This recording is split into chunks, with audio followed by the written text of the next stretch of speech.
All right, guys, we've got a breaking update on the current status of Oregon and Washington, two teams that have been kind of left behind due to this conference realignment with USC and UCLA going to the Big Ten. It says the Big Ten won't add Oregon and Washington for now as it waits on a decision from Notre Dame. So the Big Ten really wants Notre Dame, and you would think if they get Notre Dame, that pushes us up to 17 teams in conference. They would have to add at least someone else, possibly 3 more teams from the Pac-12 to make the 20-team Super League.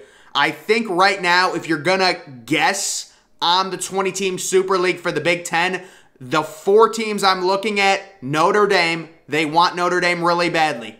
Washington, Oregon, and then maybe Stanford.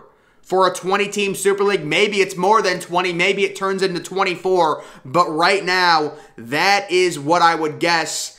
That's what would be in play, and they would have to completely change the schedule model. If you have a 20-team conference, you would have to, in my opinion, at least have 10 conference games, and then maybe 2 out-of-conference games in that scenario. I have no clue how the schedule would look. But right now, Oregon and Washington, especially Oregon, who's kind of this new trendy team on the block with Nike, they're really big in the NIL. They have to be panicking because they are the one major university that's getting left behind.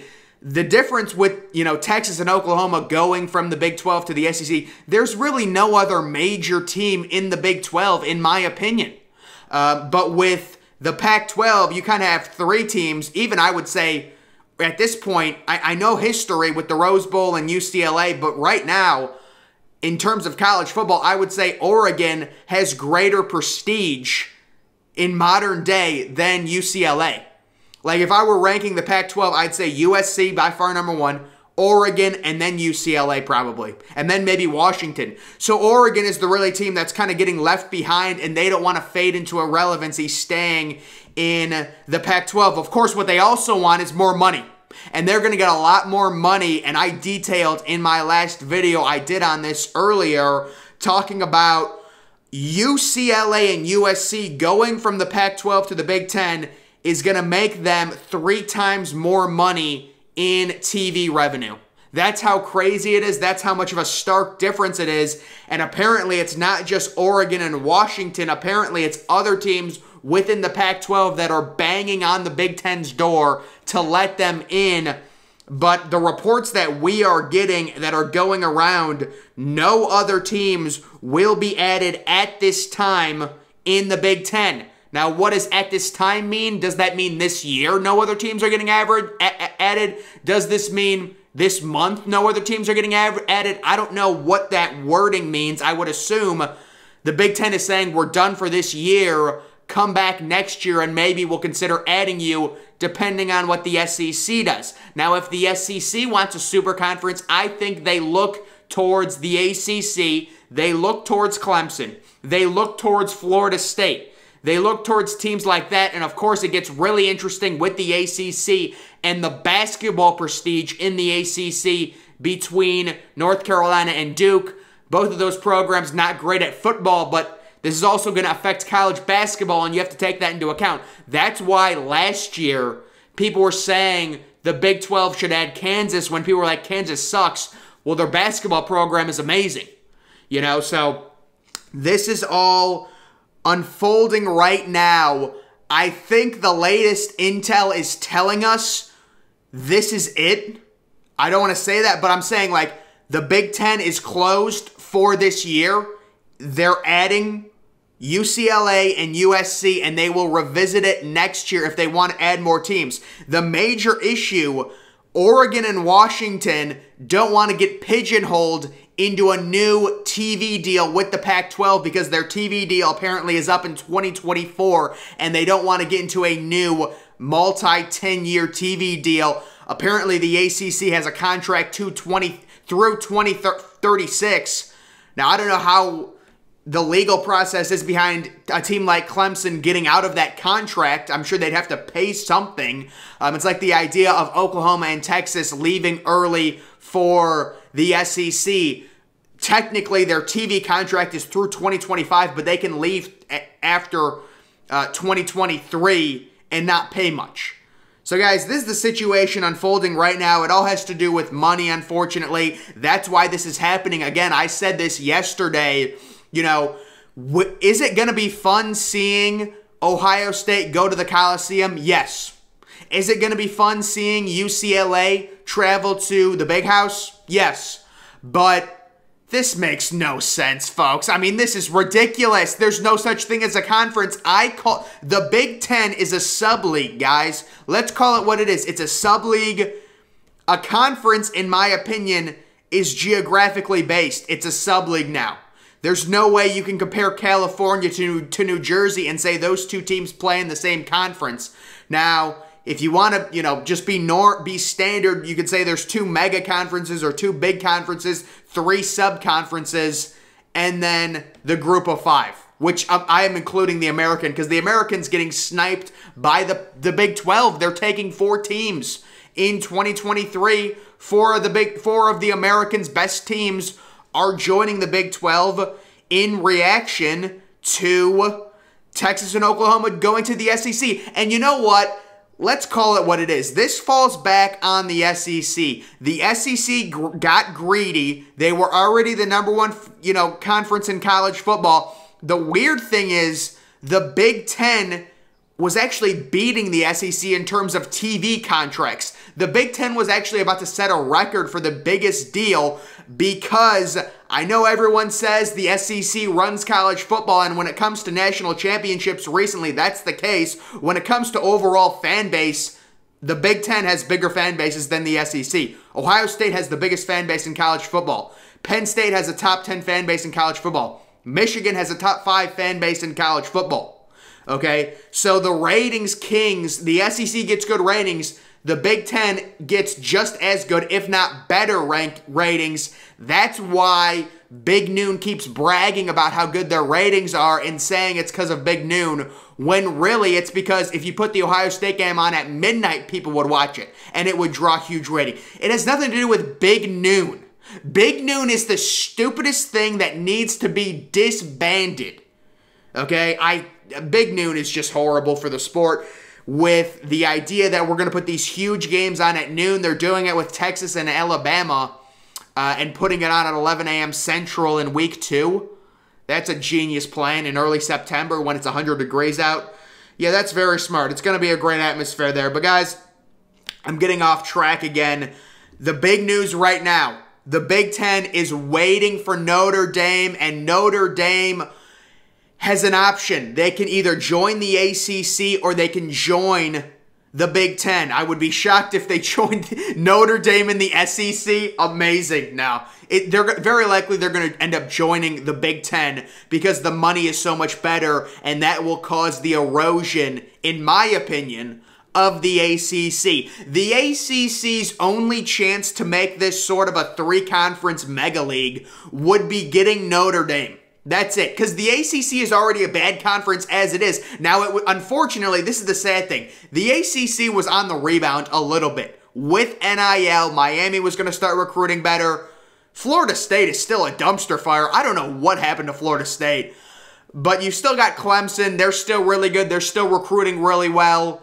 The demise of Clemson has been greatly exaggerated. They had one down season where they won 10 games. They're still recruiting unbelievable. They signed the #1 quarterback in college football last year.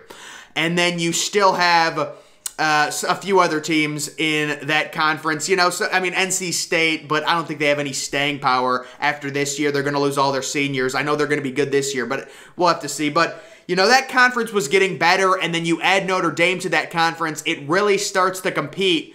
But now that the Big Ten is adding USC, that's kind of, back under Lincoln Riley, the Big Ten's just going to blow them out of the water. The SEC obviously is going to blow them out of the water. This falls back on the SEC adding 2 of the 2 biggest teams in the Big 12 when they already had the best conference in college football. And now we learned that USC and UCLA were so pissed off about their TV deal, they went to the Big Ten and begged the Big Ten and submitted an application to join, and the Big Ten's like, of course, come aboard. This is going to make us all more money.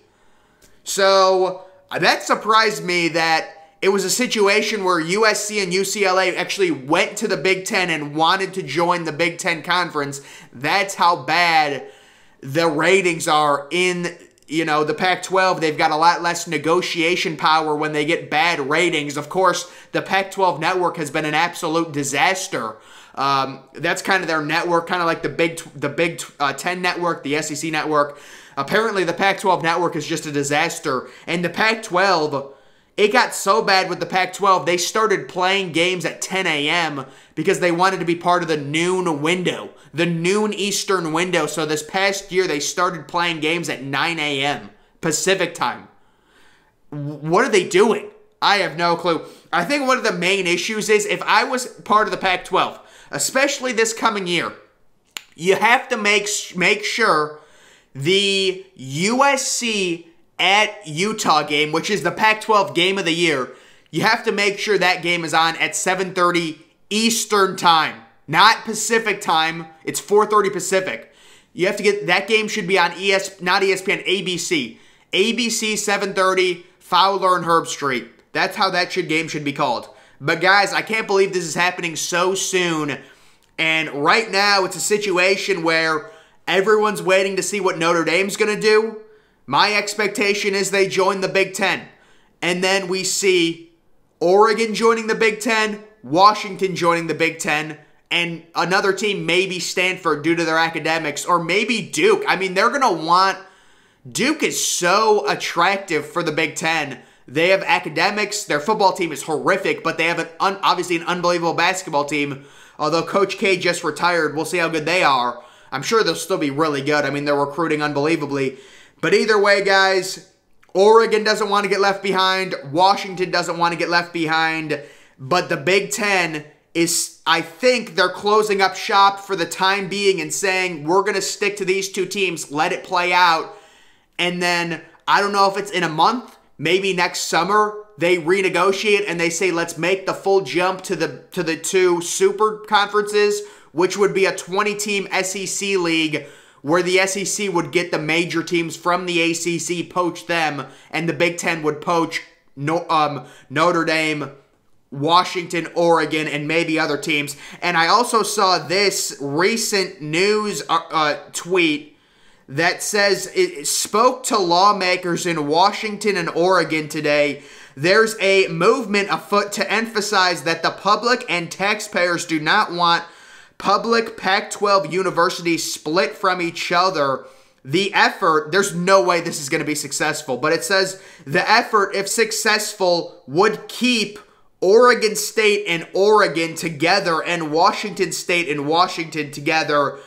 I'm guessing Oregon does not like that because if they have a package deal with Oregon State, I don't think the Big Ten wants Oregon State, honestly. So, I mean, I do not see that happening at all where if Oregon and Oregon State become a package deal, that makes Oregon a lot less attractive. And I don't think Oregon wants that either. But that was just something I thought I would bring to people's attention. It's interesting. The package of Washington State and Washington, I mean, I think Washington's a better program than Washington State, but Washington State's had some decent years recently. Of course, they have the coach, the funny coach, but either way, guys, I think I've rambled on long enough. You know, there's so much speculation on this. It's so fun to talk about for me. I could just go for hours and just talk about this stuff nonstop, randomly, you know, but I just wanted to talk about, this is actual news. So this is the breaking stuff. Oregon and Washington there's other programs, not just Oregon and Washington. There are other programs from the Pac-12 that want to join the Big Ten Conference. They've knocked on the Big Ten door, and the Big Ten's saying, we're not accepting anyone right now. They're waiting to see what Notre Dame does, and they're waiting to see what the ACC and the SEC do. Does the SEC try and expand now to counter what just happened with the Big Ten adding to, Western powers? I don't know what they're going to do. Either way, The reason the incentive is clear. The reason they're going to try and add as many teams as possible is because you're just going to keep getting more and more and more and more money. Oregon going to the Big Ten will make them 3 times the amount of money, and it's only going to even make them more because they're joining, so their ratings are now going into it. Now you're going to have Oregon facing Michigan. Now you're going to have Ohio State traveling to Eugene. We saw Oregon at Ohio State last year. Let's not talk about that. Let's not talk about that one. That was a, big noon. There's another big noon game for you, right? Big noon. Oregon and Ohio State. You've got a team from the West Coast playing at noon Eastern. I hate big noon. Disband it. I hate it. But guys, that's going to do it for this video. Make sure you follow me on Twitter. Link to that's always in the description. I'm, of course, the Depressed Ginger. Thank you for watching.